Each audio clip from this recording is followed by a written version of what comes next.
I love who I am today. I really do. I love who I am.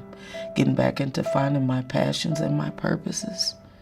This journey has taught me all of that. Never take anything for granted, but to be grateful. I grew up in Rockford, Illinois. I come from a big family. I have 8 brothers and 5 sisters. My parents are together. They've been married for 60 years. Coming up as a child was a good experience. I was homeless 17 months ago. And part of it was due to my addiction. I had a drinking problem. No one wanted me around because of my behavior. I didn't want to be around because that was my thing, and it was embarrassing.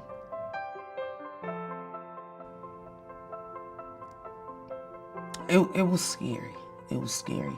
I ended up in places that I never imagined that I would end up in, like alleys, parks, staying with people I knew, staying with people I didn't know, the things that I had to do to get to the next day. You know, it was just a very sad moment for me. But I knew I had to do something, and I had to work fast. That's how I got here. Enrolled into a treatment center called Tapestry. And so after 21 days of that, Kimball Court opened their doors to me. They gave me a place to live, where I'm warm every night. They give me a kitchen to cook my food.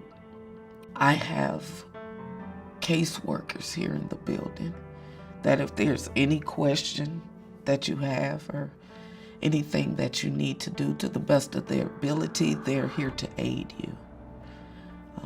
Security, that's a wonderful thing. That's a wonderful feeling because that's something I didn't have when I was homeless.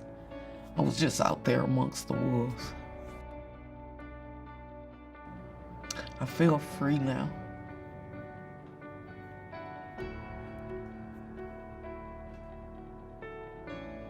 I feel more independent. Because let's face it, who can be productive without a stable address? That's one of the first sensitive questions that is asked. What's your address? I went through a lot of that, trying to get things established with no permanent address. So programs like Beacon and Kimball Court are a godsend for those who can't find that right foot to get up on to get their own apartment or find their own job. 5 years for me looks like marriage and owning my own cleaning service. I have always wanted to do that. This has been a dream of mine. I want to leave my daughter something. And if not that, just to leave something, to know that I did something, that I pulled myself up out of the rough and got on the greener side of the grass, you know, where possibilities still exist. You have to start somewhere, and that's what I chose to do. I chose to stop drinking. I chose to get my act together. I chose to make those important milestone phone calls that got me to a place where all the help that I needed was available. These are tears of joy, by the way. They are tears of joy because I just didn't know how long it was going to take for my silver lining to show up.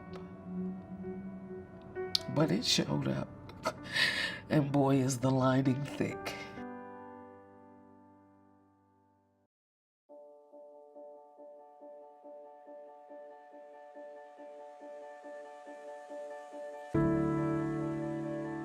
Before Minnesota, I was living in Arizona. A lot of stuff was happening in my life.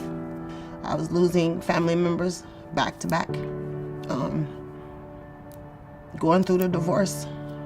I moved here because I had a sister that lived here that passed away as soon as I got here. So the living situation that was arranged was not where it was supposed to be. So I ended up having to call several shelters. And because I had a daughter that was an adult with her own child, a lot of them kept on denying me, saying that I could not bring her because she was already an adult. She would have to go by herself. And I didn't feel like I could just push her out here to do it on her own. I'm a mom of 8. My kids, they're my backbone. I live and eat and breathe my kids.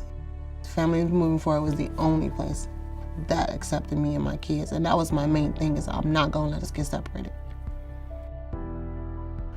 Sometimes people look at homeless and the first thing they think is, she didn't pay her rent. And they judge you by that. But I'm living proof that some people have no control of some things that they go through.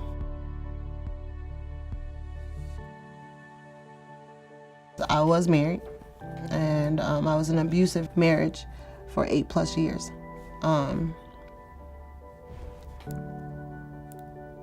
The abuse was only on me at first.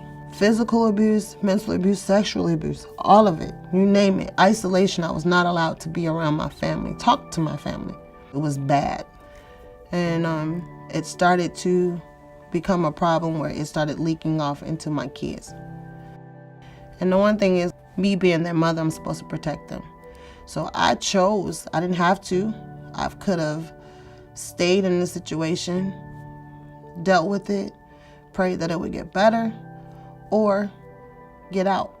And in the midst of me getting out, I lost everything. Lost everything, my car, my house, my job, everything. I don't regret it. I don't, because I know why I was homeless, why I didn't have a home. It wasn't because I was negligent or lazy or not willing to pay my bills. I did what I had to do to get out and to get out safe. So that's my part of why I was homeless.